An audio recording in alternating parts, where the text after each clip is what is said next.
Governors in New England are talking about jobs and how much those workers get paid. The 21st century workplace also means moving to a $15 minimum wage. But not everyone agrees. Then businesses begin to look, well, should I cut back on hours? Should I cut back on positions? How can I do things differently so that I'm not paying more money? From the New England News Collaborative, this is Next. We'll look at minimum wage in politics and in practice. And what would a shift to 100% renewable energy look like? We'll visit a town that's trying to find out. If we can get this platform and these things up and running here, and it becomes replicated, which is our fervent hope, then New Hampshire could be the leader in this area in a short number of years. Plus, we'll go to a place that's saving both horses and human lives. Some of them are broken, yet they can recover, and they can go on to wonderful, happy, productive lives. It's Next. Next is powered by the New England News Collaborative. 8 public media companies coming together to tell the story of a changing region, with support from the Corporation for Public Broadcasting. I'm John Dankosky. Thanks for joining us. The fight for a minimum wage that's closer to a living wage has been playing out for decades. But we're going to dig into this issue this week as it's increasingly become the topic of campaign speeches and state house debates across our region. This latest battle really started in February of 2014 in the White House with this speech by President Barack Obama. Now, it was 1 year ago today, that I first asked Congress to raise the federal minimum wage. A federal minimum wage that in real terms is worth about 20% less than it was when Ronald Reagan took office. For reference, the federal minimum when Reagan took office was $3.10 per hour. By the time of Obama's speech, it had gotten up to only $7.25. Obama used that speech to announce an executive order requiring federal contractors to pay employees at least $10.10 an hour, and he used it to push Congress to act. There's a bill right now in front of both the House and the Senate that would boost America's minimum wage to $10.10 an hour, just like I'm doing with this executive action. It's easy to remember, 10-10. But Congress didn't do anything, and the federal minimum has stayed at $7.25 ever since. 4 New England states, Connecticut, Vermont, Massachusetts, and Rhode Island, did listen to Obama, though. They acted almost immediately with legislation. A few years later, Maine voters approved a plan to raise the state's minimum. That's left New Hampshire as the only New England state that still follows the federal rate. More on that in a minute. The start of 2019 meant more workers around our region saw automatic increases that were built in by legislation. It also meant new governors like Ned Lamont in Connecticut came into office. In his State of the State address, Lamont addressed the fact that Connecticut's been at 10-10 for a few years now, and he hopes to change that. The 21st century workplace also means moving to a $15 minimum wage. Massachusetts already is moving to a $15 an hour wage over the next few years. Will neighboring Connecticut join them soon? We asked Mark Pasniokis, Capitol Bureau Chief for the Connecticut Mirror. Mark, welcome back to Next. Thanks for having me. So how realistic is the plan to move to a $15 an hour minimum wage in Connecticut? It's very realistic. It's not a question of if, but when. $15 will be adopted at some point. The question is, what will be the effective date? The way the states do these things is, they grab attention with that big number. It used to be 10-10 was the magic number that Barack Obama put forth. Now it's $15. And the question is, when you pass a bill to go there, it's usually done in steps, such as is the case in Massachusetts. Massachusetts will get there in 2023. And that is the target that progressives in the Connecticut General Assembly have also adopted. It wasn't that long ago, though, in the state when Barack Obama was talking about 10-10 that many people, including the then governor at the time, said, whoa, slow things down. It's way too fast for Connecticut. Well, yes, that's very true. And Connecticut was the first state in the country to adopt a 10-10 minimum wage in statute. By the time it took effect, it finally got to 10-10 on January 1st of 2017. There were other states that had already surpassed Connecticut. So what exactly has to happen in the Connecticut legislature and in the political landscape of the state for this to happen in, as Ned Lamont says, in a responsible way over time? Well, the support of the governor obviously is very important, but perhaps more important is the fact that Democrats won a stronger majority in the House and won a majority in the Senate, which, of course, had an 18-18 tie for the last 2 years. And the last time that Connecticut tried to raise the minimum wage, it all came down to a single state senator who was a fiscally conservative Democrat who just would not budge. So it didn't go anywhere. Now, instead of an 18-18 tie in which every Democrat is a king or a queen when it comes to issues of any great import, they have a significant majority, and that should be enough to adopt a minimum wage increase law this year. How much does the fact that neighboring Massachusetts already put this plan in place a few years ago to get to $15 over the course of time, how big a role does that play in the Connecticut state legislature that neighboring states are already heading there? That plays a huge role. Massachusetts is already there. In New York City, for larger employers, they're already at $15, and much of the rest of the state will get there on a timetable that's already been adopted in law. Massachusetts, same thing. Massachusetts law is the law that Connecticut is looking to follow.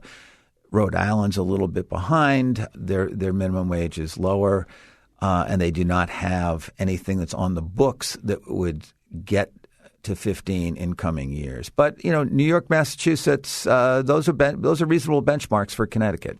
Mark Pazniokas is Capitol Bureau Chief for the Connecticut Mirror. Thanks for joining us, Mark. My pleasure.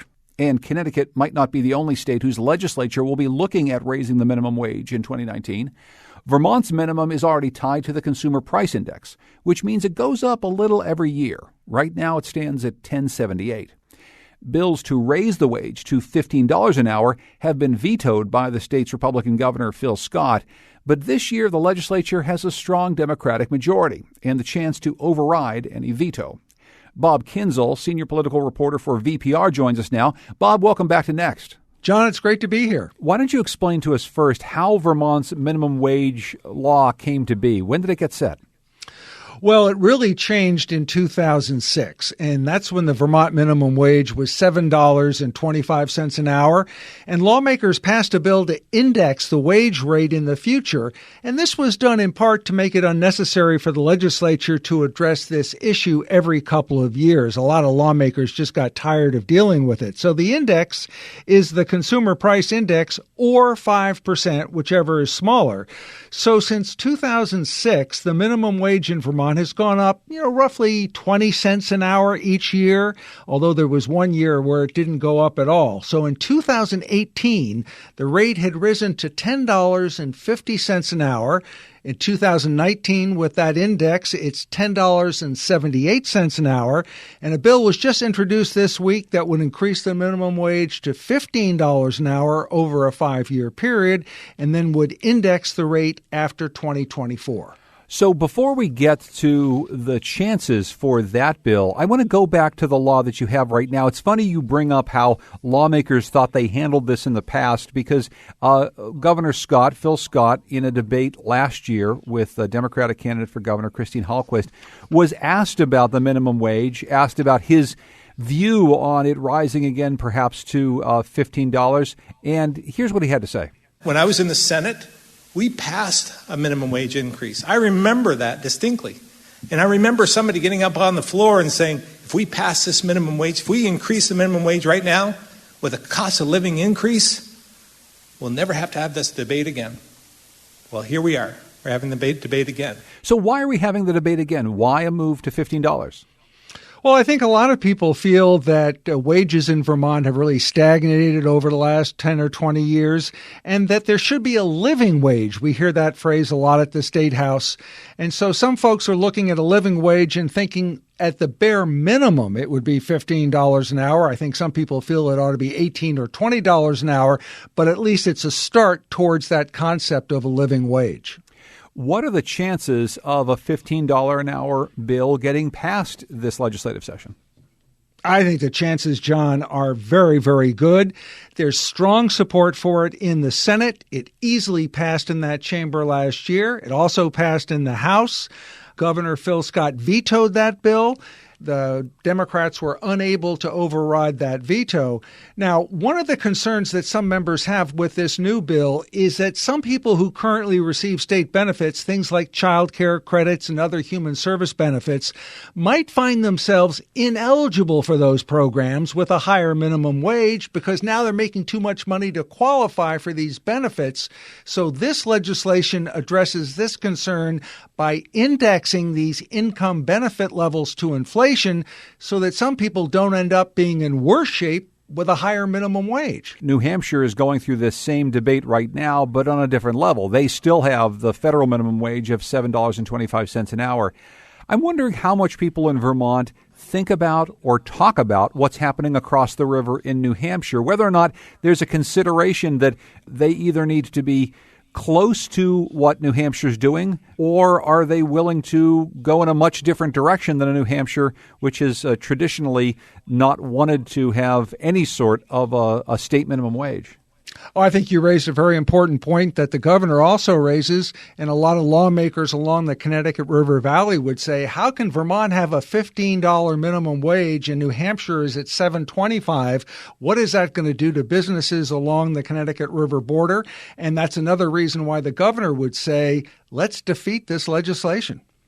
Bob Kinzel reports on the state legislature in Vermont, and he is also a host at Vermont Public Radio. Bob, thanks as always so much for joining us. I appreciate it. My pleasure, John. In New Hampshire, lawmakers have introduced a bill that would raise the minimum to $9.50, and that has raised big concerns for many business owners in the state. Here's Bruce Berkey, New Hampshire's state director of the National Federation of Independent Business, telling host Laura Kanoy on NHPR's morning show The Exchange about why he sees a minimum wage increase as bad for workers. The rate is $7.25 today. The effective rate might be at a local skier, it might be $8.50 or $9.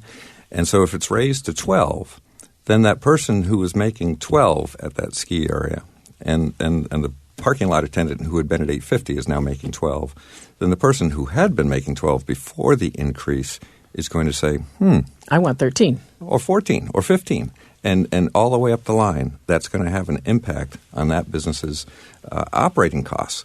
And so you have that compression. Then businesses begin to look, well, should I cut back on hours? Should I cut back on positions? How can I do things differently so that I'm not paying more money? I mean, yeah, so I've heard that argument before. I mean, I think so that's true up to a point. That's James Mayall, policy analyst with the Maine Center for Economic Policy. We called him up to learn more about the economic effects of a rise in the state's minimum wage. Maine voters approved an $11 wage for this year. That'll go up to $12 in 2020.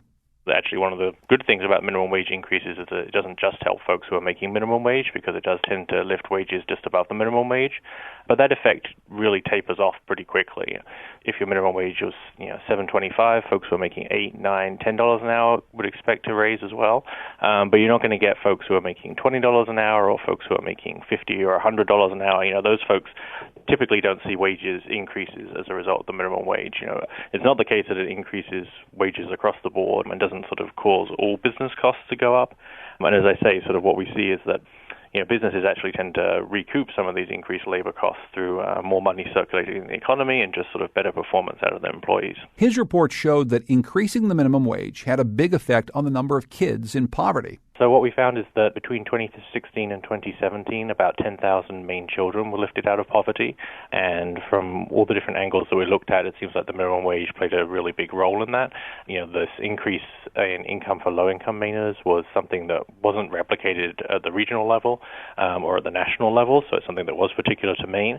And it was so out of the ordinary that it seems like the minimum wage had a big role to play in that. And, one of the things that we know is that when kids in low-income families, it only takes a small increase in the annual income for them to see real benefits, like doing better in school, just having better nutrition, and generally having better life outcomes. But what about employment? The worry is that a higher minimum means workers might get laid off or have their hours cut. We're continuing to see sort of employment growth in Maine, and we're seeing more people enter or stay in the labor force, which are all good things. Maine has a pretty tight labor market, and so the fact that more folks are working is a good thing for business. And as far as we can tell, we looked at sort of wages and hours for folks who didn't have a college degree, folks who are more likely to be working minimum wage, and for those in particular, we saw that either folks with no college degree or even folks with no high school diploma, we weren't seeing big cutbacks in hours for those groups between 2016 and 2017. And one of the reasons is that we know that when people are paid fairly for the work that they do, it actually can save businesses money through reduced turnover costs and increased productivity. And, those folks who are getting more money in their paychecks are also going right out and spending it, often at local businesses. It's not only states who are raising minimum wages. In fact, more private companies are making the move, too, including big employers in our region. Amazon announced in October that it will enact a $15 minimum wage across the company. Costco started to pay its workers a $14 minimum back in June.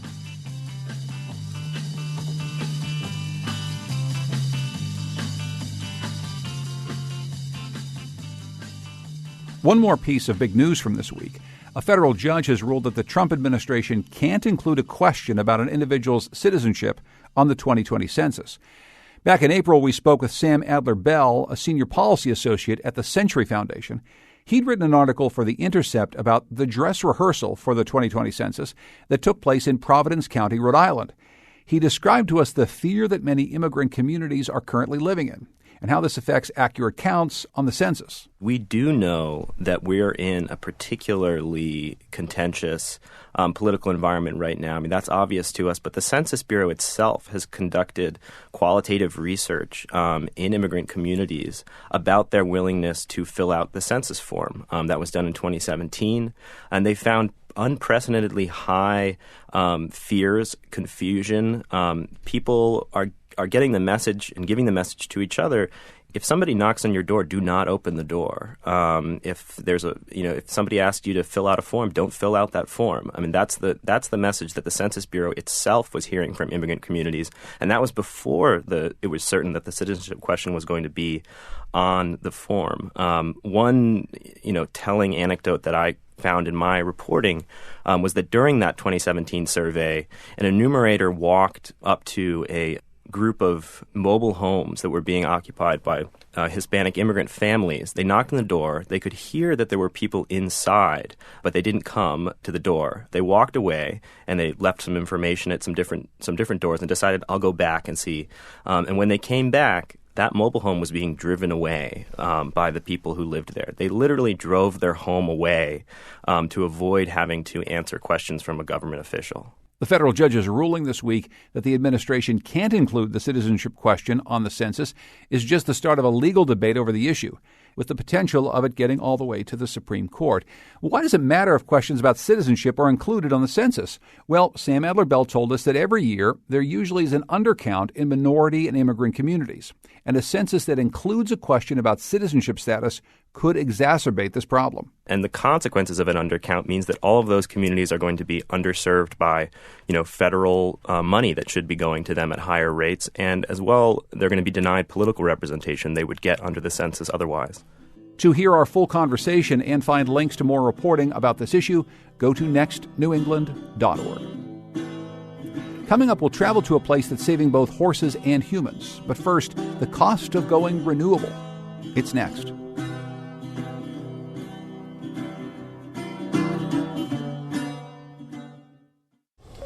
Next is made possible in part by our founding supporters who believe in the power of collaborative news coverage, including the Common Sense Fund, supporting the New England News Collaborative in its coverage of climate change and global warming.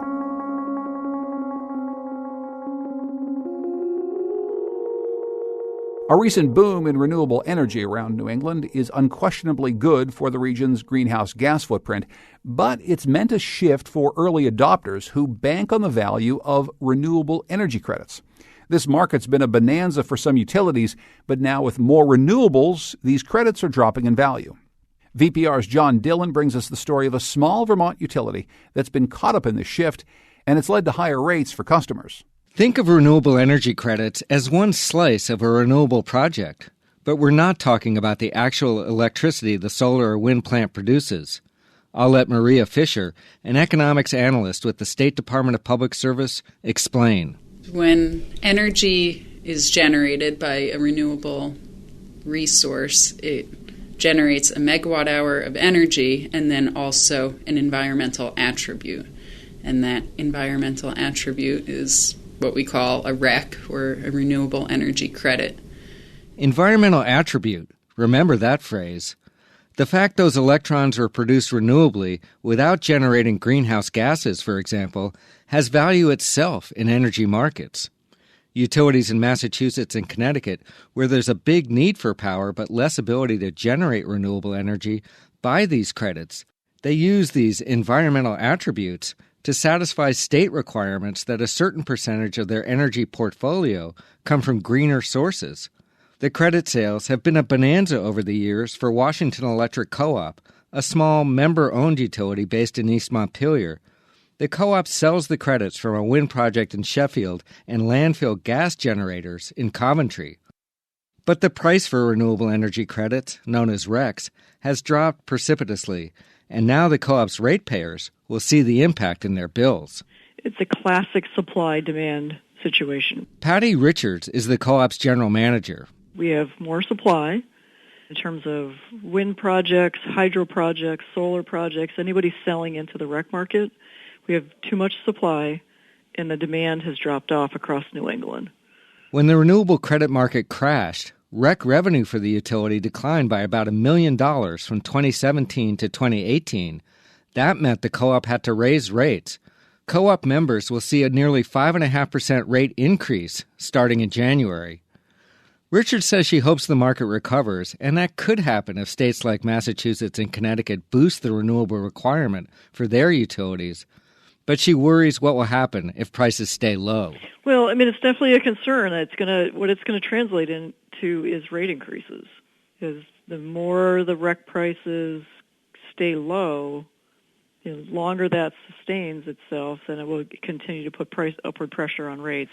Predicting the REC market, like predicting any market, is tough, especially when the market can be affected by a change in one state's energy policy. Yet prices could indeed stay low. Kevin Jones is director of the Vermont Law School's Institute for Energy and the Environment.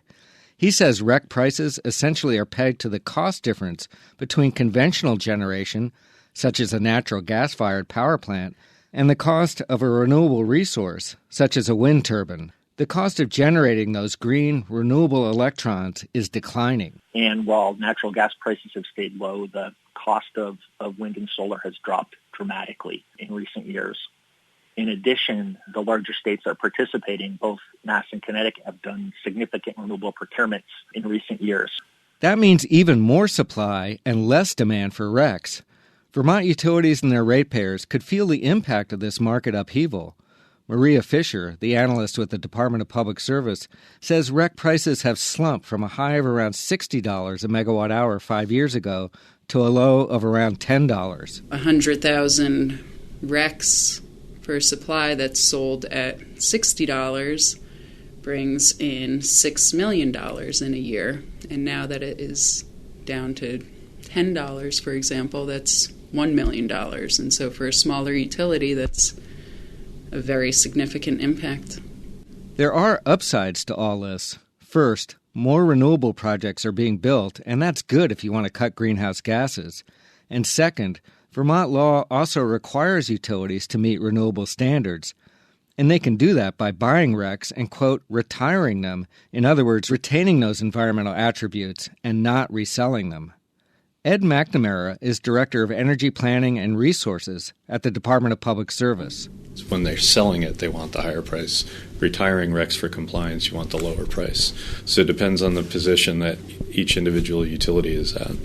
So just like any market, the REC market has winners and losers. Larger utilities in Vermont will be able to more easily absorb the price decline. And McNamara says it's hard to apply hindsight to the Washington Electric Co-op's heavy reliance on REC revenue.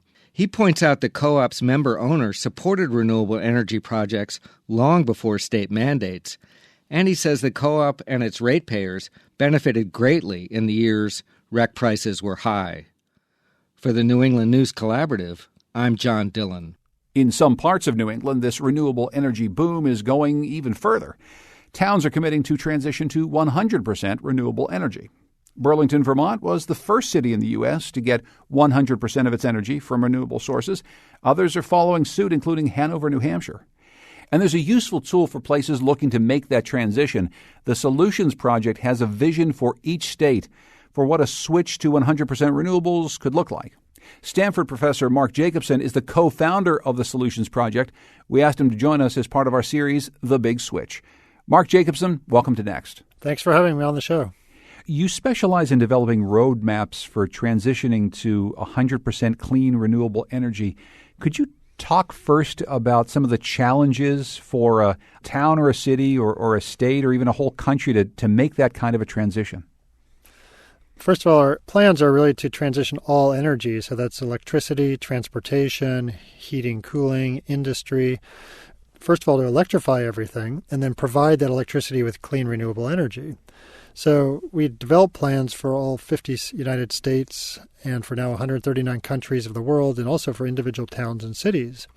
And these are technical and economic plans. And so we do find in every location that we've looked that it is technically and economically possible to transition to just clean and renewable energy, namely wind and water and solar power.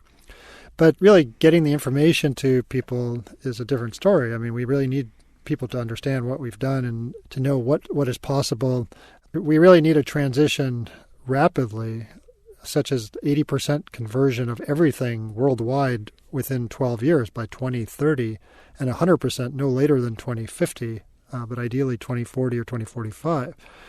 And so how do you get that rapid of a change? That's really the challenge, to do a rapid transition, because I think ultimately people will transition to electricity and clean renewable energy because it's cheaper, it saves money, it creates jobs, it reduces air pollution, reducing health problems, reduces climate problems, creates energy security. So there's so many benefits. But what's to motivate people to transition so quickly? And there are some transition that's quick because wind and solar, for example, are now the cheapest forms of electric power in the United States by far. But that doesn't mean that gas plants are just going to go away, or even coal plants. So you do need policies put in place. And I think that's the most challenging part, is to get policies put in place in every state and locality to speed up a transition to clean renewable energy. What's in your mind, how best to set policy so that we more quickly get to a place in which we're not relying certainly on coal, but also on natural gas power plants as opposed to some of the other ways that we can generate renewable energy? Well, so the policies at the state level, for example, I mean, renewable portfolio standards are, I think, very good ideas. And most states have some renewable portfolio standard, meaning that in their electric power sector, the state has to generate a certain percent of their electricity from clean and renewable energy by a certain year. Now, most recently, Hawaii in 2015 passed a 100% law that 100% of their electricity has to be clean and renewable by 2045. California just passed a similar law that has the same deadline of 2045 for 100% effectively clean and renewable energy with 60% by 2030. Vermont has a 70% law by 2035. So there are several states that have aggressive renewable portfolio standards. New York, in fact, has a 50% one. That would really promote that new energy technologies, new electricity generation would be clean and renewable, and it would also force retirements of existing. But there are also other mechanisms through subsidies, through incentive systems, by taking away subsidies for fossil fuels. I mean, but that's more of at the national level. The federal government has a lot of subsidies for fossil fuels through the tax code and through direct subsidies, and we need to eliminate those. But there's a lot that can be done at the state level and also local level. There are over 85 towns and cities across the United States right now that have passed resolutions or regulations requiring 100% clean and renewable energy for either their city operations or for all their operations. But it's really basically renewable portfolio standards or some kind of direct subsidy system. A few weeks ago on our show, we talked about Kansas, and what we here in New England can learn from their switch to wind power. And in many ways, the political conversation there has been motivated less by a concern over climate change than just by economic gains of using wind power. Is this one of the ways, Mark, in which you feel like we can get people across a very divided nation to get behind the same idea that maybe in some places we want to switch over because we think it's good for Mother Earth, and in other places just because it's good for our pocketbook, but one way or another we can make people to understand that this is something that probably we should be doing? That's right. Right now, there is a transition underway. It's just not fast enough. And that transition, though, is occurring in a lot of states where you wouldn't think. In fact, 9 out of the 10 top wind states are all Republican states in the United States because that's where the wind is fast and it's so cheap. And solar, too, is growing significantly, and it doesn't really matter which party you're affiliated with. It's cheap. There was a public opinion poll of 13 countries, 26,000 people recently, that found that 82% of the people in these 13 countries, including the United States, wanted 100% clean and renewable energy. But the same poll found that only 66% of the people believe that global warming is a severe international problem. So even though that's not good news that 34% of the people didn't believe in global warming was significant, the fact that more people actually believed in clean renewable energy than global warming is an encouraging sign, because that means you don't have to believe in climate change to want to transition to clean and renewable energy. There are so many other benefits, and they actually identified in the poll what some of those benefits were, like it brought more national security, created jobs, and the costs are down, and so there's an economic benefit to that. Are you hopeful we get to this goal that you have in mind? I am. Well, I'm definitely certain we will get to the goal eventually of getting to entirely, if not virtually entirely, clean and renewable energy. The only question is how long it takes, because if we don't incentivize things or put strong policies in place, it could take 50 years to get there, and that's too late for the main problems we're trying to solve. But I know it's possible to get there much faster because the technologies are literally here right now. I mean, 95%. There are a few technologies like long-distance aircraft, commercial aircraft running on hydrogen fuel cells and batteries, for example, that aren't there yet, but they're expected to get there by 2035, 2040. And within the next 5 years, we will have electric commercial aircraft that go at least 1,500 kilometers with 50 passengers. So I know we have the technologies to do virtually everything we need to do right now, and it's really a question of implementing them and putting strong policies in place and educating people about what are the benefits versus costs of doing it. And we'll find that the benefits just so far exceed the costs in terms of job creation, lower direct cost of energy, improved health, energy security, and just the fact that you have more distributed energy, so you have less breakdown of the entire grid. Instead of having centralized power plants that can each go down and take out a third of a city, you have more distributed energy that is more secure in general. Mark Jacobson is a professor of civil and environmental engineering at Stanford University and a director of the university's Atmosphere Energy program. Mark, thank you so much for these big ideas, and thanks for joining us. I really appreciate it. Oh, thank you for having me on the show. So as we've heard, there are some challenges to 100% renewable energy. Now let's see what that transition looks like in action. NHPR's Brita Green takes us to Lebanon, New Hampshire, a town that's working to reduce energy consumption and increasingly rely on renewables. Devin Wilkie's in his late 20s, and he's excited to be a first-time homeowner. When he was deciding where to put down roots, he chose Lebanon, in part because the city cares about energy just like he does. He knew he was in for some challenges when he invested in a centuries-old fixer-upper, but still, he was surprised to go through about 1,000 gallons of heating oil last year. I was, only because we had been told something different, but it was somewhat shocking to see just how much oil we were going through. In buying the house, he says he was told he'd use roughly half the fuel he ended up needing. Live and learn. So this year, he pre-purchased oil to lock in a better price. And that's not all. This here is the original outside wall. He walks me down to the basement to show some of the renovations he's working on. So insulating that is a big part of it. Many of his projects aren't things you'd necessarily show off to house guests. They're things like insulation and patching small holes in walls and floors. But having researched energy issues, Wilkie knows these are the kinds of projects that can make a big dent in his heating and cooling costs down the line and reduce his carbon footprint as well. Ultimately, I'll hope to have electric through solar panels. Ideally, just have it be, if not fully net zero, as close to net zero as possible. Wilkie's been involved with neighbors who are organizing around energy issues, and city leaders are carrying the torch too. That includes Tad Montgomery, Lebanon's energy and facilities manager. New Hampshire has lagged behind its neighbors, Massachusetts and Vermont, in the adoption of solar and most other renewable energies. And what we're doing in Lebanon has the potential to just leapfrog. His job, to look at the city's energy use, is unique in the state. Lebanon is the first, if not the only city, to create such a position. And my hope is that people look at what I'm doing here, what the city is doing here, and say, whoa, yeah, there is actually tremendous value in having people who focus primarily on these issues. There's a lot of towns in New Hampshire that want to reduce their carbon footprint, but it's easier said than done. In Lebanon, they've got a combination of political will, resources, and local experts with years of experience in the technical details of energy policy. That's allowed them to push forward in interesting new ways. First, they're taking a hard look at the city's own energy use, what it's costing to run city infrastructure, city buildings. Montgomery has run or is on track to run energy audits of the city's water and wastewater treatment plants, police station, city hall, and library to see if they could be operated more efficiently. For example, if they could be better insulated. He's also looking to replace existing streetlights with LEDs. That's been done in other communities, but Montgomery wants to even make those lights dimmable to use less energy depending on traffic patterns, time of day, or even how much moonlight there is. And the city's moving forward with projects to generate energy on city-owned property with solar panels and by tapping into methane gas captured at the landfill.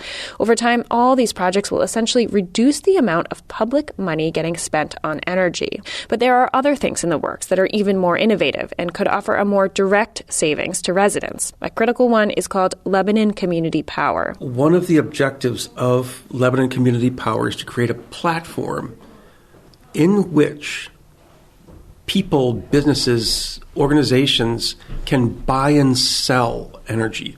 The devil is in the details here, and still a lot have to be worked out. But essentially, what the city wants to do, and they're working with the State Public Utilities Commission and Liberty Utilities to do this, is allow residents to purchase power directly from the city, from those solar or landfill projects, or from other residents with solar panels. Those who opt in would also pay variable rates for their electricity over the course of the day. Higher rates when demand is high, lower when demand is low, rather than the fixed rate that's now standard. Montgomery says this will save people money, but also allow them to take charge of what kind of energy they're using to move away from fossil fuels. Okay, so what are we looking at here? So this was the old main circuit breaker panel. We had... when you're talking about energy, you often find yourself in basements, looking at tanks and wiring. And that's where Greg Ames, another Lebanon resident, led me to show the guts of his home power operation. You have these two wires here, have the power coming down from the solar panels. Ames, like Devin Wilkie, the young homeowner going through a lot of heating oil, is enthusiastic about Lebanon's various energy endeavors. Personally, he's farther along, though, on his energy goals. He's already got the solar panels, a Tesla to get himself around, and he's on a waiting list for a pilot battery energy storage program with Liberty Utilities. He's intrigued by the idea of being able to sell excess power he's generating on his roof back to neighbors for more money than he's currently getting from the utility. Plus, he thinks he could see significant savings if he's able to get off his fixed electric rate. In my personal case, having the car, a big chunk of my electric usage can be shifted to nighttime. I don't have to charge the car the moment I come home. If I shift that charging to, say, midnight or 1 a.m., when electricity is going to be much cheaper, then I could cut my cost of driving in half. To him, it's about sustainability and cost savings, but also about setting an example for what's possible anywhere. Here's Tad Montgomery again, Lebanon's energy manager. If we can get this platform and these things up and running here, and it becomes replicated, which is our fervent hope, then New Hampshire could be the leader in this area in a short number of years. For now, he says, it's about digging in and getting people engaged at the community scale, homeowner by homeowner, street by street. For the New England News Collaborative, I'm Brita Green. Coming up, we'll climb into the cabin of a crane high atop the hub for a stunning view of Boston. It's next. Next is made possible in part by our founding supporters who believe in the power of collaborative news coverage, including the John Merck Fund, supporting the New England News Collaborative in its coverage of climate and clean energy.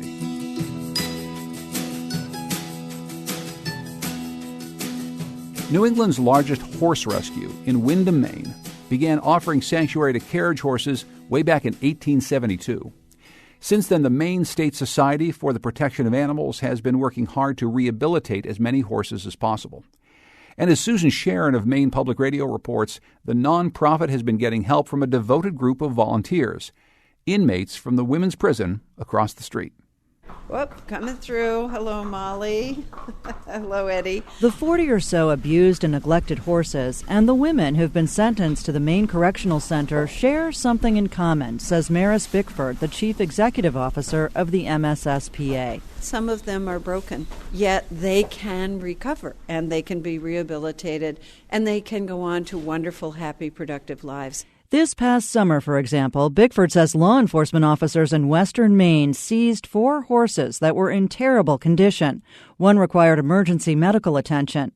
And while the state launched an investigation, the society was asked to take them in. There was nowhere else for them to go. All 4 horses, when they came in, were pretty much skeletons with fur, really shockingly thin. These horses, I think without intervention, probably would have been dead within a fairly short time, a couple of weeks. It took the horses several months to start putting on weight and getting back in shape, but Bickford says they are lively, well-trained, and good candidates for adoption now. Dozens of volunteers help nurse them back to health, including Sarah Fushwans. She's been working at the farm for 5 months. Grooming is one of her favorite parts of the job. So this is like a curry comb, and it kind of massages the skin and loosens all the hair and the dirt. Fushwans is a minimum custody inmate whose sentence on drug charges won't be up for 2 more years. She says she didn't have much experience around horses when she first showed up at the barn, and initially she just wanted to escape the monotony of being in the prison across the street. But as a person in recovery, she says, taking care of these horses has been more physically and emotionally rewarding than she ever could have imagined. It just feels so good to give back. It's something that I never really did in my spare time, and I never knew how good it felt, and it's something I definitely want to continue doing. I do know that. I was really nervous at first, but I fell in love with the horse, and I just love coming over here every chance I get. Like Fushwans, Carissa Buckowitz hadn't been around horses much either. And like so many other women inmates, she's also serving time for a drug-related crime. With the good time she's earned through volunteering, she'll be getting out in June. Until then, she's spending time with Tavish, an older horse she describes as calm and sweet. Their bond, she says, and the support of the other volunteers and staff has been transformative. It made me appreciate life. I really did. Knowing that this place is so wonderful, to give them a second chance and to give also us a second chance, it just really made me appreciate everything, not take anything for granted. Everyone needs love, whether you're a horse or a person. Warden Scott Landry says the partnership between the prison and the horse rescue has worked out so well that there are now as many as 8 women inmates volunteering several hours a day at the barn, 7 days a week. But it did take a leap of faith from the Department of Corrections and a change in prison policy. Traditionally, minimum custody women are not permitted to work without a correctional employee directly supervising them. In the policy, we made it an exception, so the minimum custody women are able to come here and work without our staff necessarily supervising. Maris Bickford says the MSSPA wouldn't be operating at its current level without the inmates' assistance. And as far as the women are concerned, there's no better way to spend their time. For the New England News Collaborative, I'm Susan Sharon.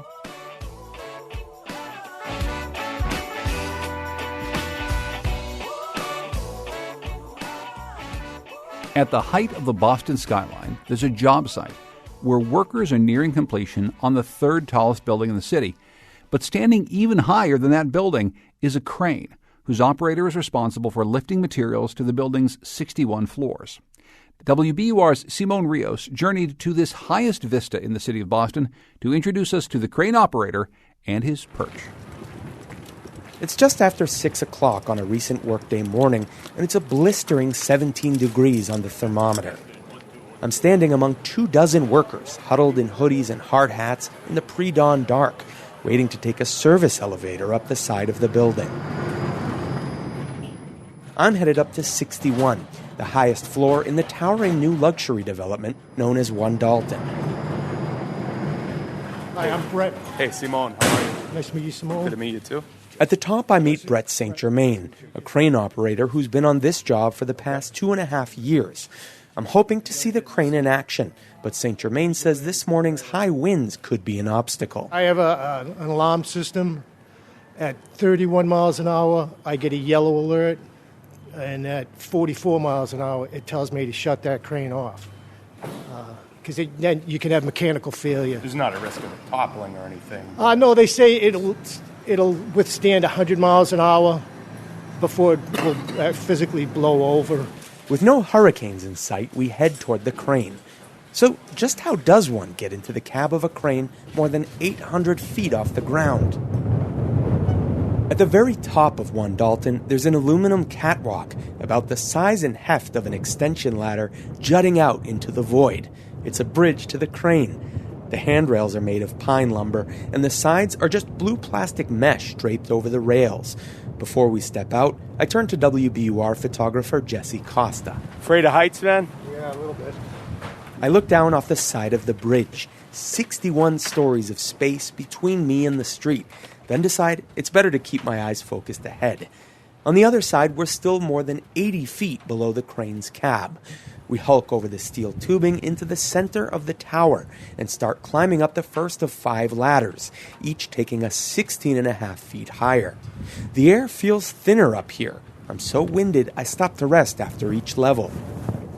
The wind is punishing to exposed skin. I forgot to bring a hat, and my ears feel like glass. Jesse says his fingers feel like they're burning. Finally, after 7 minutes of climbing, we make it to the top. Woo! We climb into the cab, and there it is, the sunrise and the whole greater Boston area on display. The Prudential Building fills your field of vision in one direction. To the north, you can see all of Cambridge. To the west, you can look down onto the field in Fenway Park. And to the east are the Boston Harbor Islands, every one of which you can see.